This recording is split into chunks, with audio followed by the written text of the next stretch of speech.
At Anfield, 1-1, Liverpool-Chelsea. What a 45 minutes. Let's get straight into it. Chelsea taking the lead through Kai Havertz. Yeah, and from a Chelsea point of view, very good goal.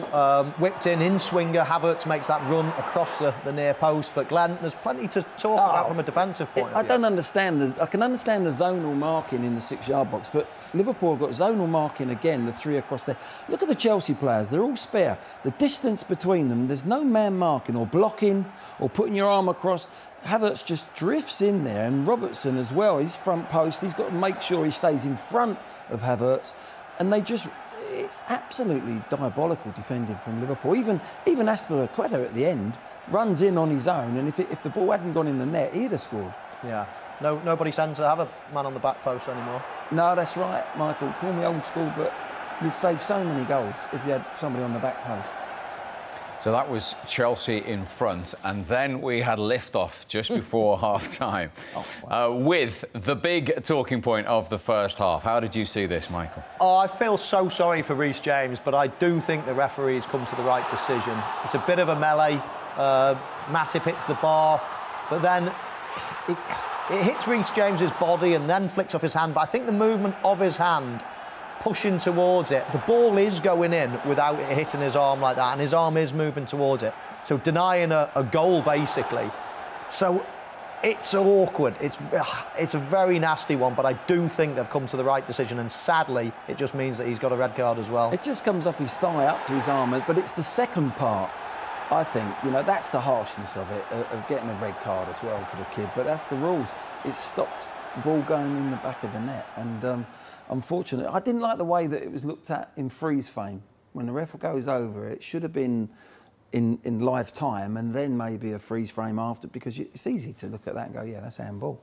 But no, I think it was the right decision without a doubt. OK, let's bring Dermot Gallagher in. Dermot, what's the phraseology in terms of the rules there as to why Reece James has been sent off and why it's a penalty? Well, Michael's hit the nail on the head, Stevie. It's denying of a goal.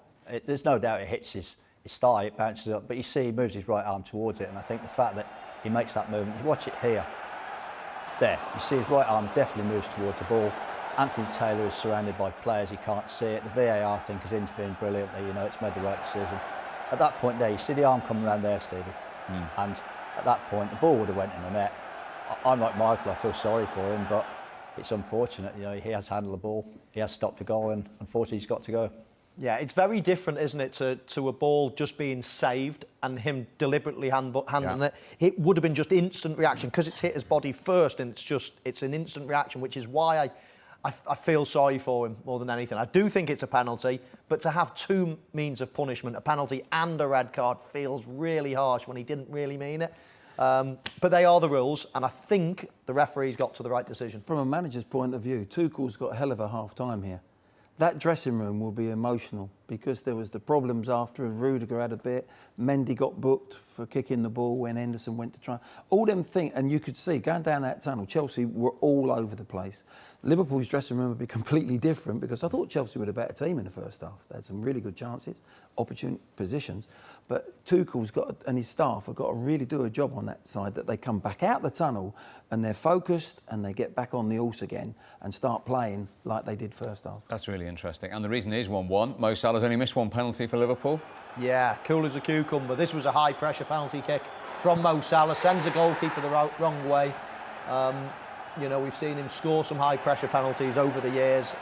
And, yeah, I mean, you want someone like that that's cool as a cucumber when he's about to take it. And then temperatures were rising. Yeah, I mean, I thought it was unnecessary. Probably Henderson was to blame, I thought, here in many ways. Mendy got the yellow card. But Henderson went to get the ball out and almost caused the melee, but Mendy got the yellow card, and as Glenn says, Chelsea have got scrambled heads at the minute. They need to really calm themselves down to come out, otherwise they're out of this game. 17 penalties in a row, successful for Mo Salah. That's the reason it's